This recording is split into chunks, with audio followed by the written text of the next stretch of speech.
Friends, welcome my YouTube channel Lipu creation. তো এখন বাজে 9টা আর দেখো এই সোফাগুলোকে চাদর দিয়ে ঢাকা দিয়ে রেখে দিয়েছি। সোফাগুলো প্রচণ্ড নোংরা হয়ে যাচ্ছে আর টিকটিকিতে পটি করে রেখে দিচ্ছে।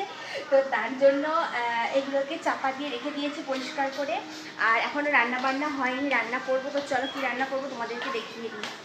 ছেলের জন্য মাছ ভাজা বসিয়েছি। ছেলের জন্য করব মাছের ঝোল, আর মাছের ঝোলটা করব হচ্ছে ঝিঙে আর আলু দিয়ে। আর তার মধ্যে দেবো একটু সোয়াবিন, যেহেতু সোয়াবিন খেতে চায় না তো সোয়াবিনটা ওর মধ্যে দেব। আর এখানে মাছ এনে রেখে দিয়েছি, মাছটা এখনো ধোয়া হয়নি, ধোবো। আর এখানে আছে মাছের ডিম। তো মাছের ডিমটা হচ্ছে বাবার জন্য, কারণ যেহেতু বাবা মাছ খায় না তো তার জন্য হচ্ছে মাছের ডিমটা। আর এখানে হচ্ছে মাছ, তো মাছগুলো সব ধোবো, এখনো ধোয়া হয়নি। তো চলো আগে ধুয়ে নিই, আর কি রান্না হবে সেটা তোমাদের দেখিয়ে দিই। তো আজকে রান্না হবে কলমি শাক। তো কলমি শাকগুলো কালকে আনা হয়েছিল, ফ্রিজে ঢুকিয়ে রেখেছি বলে এরকম হয়ে গেছে।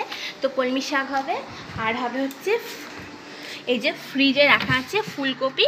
তো ফুলকপিটা করব, ফুলকপি আলুর ঝোল করব। তো ফুলকপি আলুর ঝোল হবে, আর হবে শাক ভাজা। তো চলো, আর এখন আমি মাছটা ধোবো। মাছটা ঢেলে নিই। আর আমার ছেলে আমার পিছন পিছন ঘুরঘুর করছে, ফোন নেবে বলে। তো চলো। তো দেখো এখানে মাছগুলো নিয়ে চলে এসেছি, আর এই মাছগুলো এখন ধুয়ে নিই। আর তার সাথে রয়েছে কিন্তু এই যে মাছের ডিম। তো মাছটা আর মাছের ডিমটা চলো আগে ধুয়ে নিই। কি হয়েছে তা দিচ্ছি তো, দেখতে পাচ্ছিস তো ভিডিও করতে। আর সকালের জন্য ব্রেকফাস্ট হয়েছে এই যে রুটি, তোমাদের দাদা ভাইয়ের আর আমার আটার রুটি। আর তার সাথে হয়েছে এই যে সোয়াবিন, ছেলের জন্য তুলে রেখেছি ঝোলে দেবো। আর এইটা হয়েছে পেঁয়াজ দিয়ে আদা রসুন দিয়ে সোয়াবিন। সবার খাওয়া হয়ে গেছে। আর এখানে এই যে হাতে লেখা করতে বলেছি, এখনো পর্যন্ত হাতে লেখা করেনি, নিয়ে সবে বসেছে। আর আরেকজন বসে আছে ভিডিও করতে করতে, তার ফোন আমি কেড়ে নিয়েছি, তার মাথা গরম।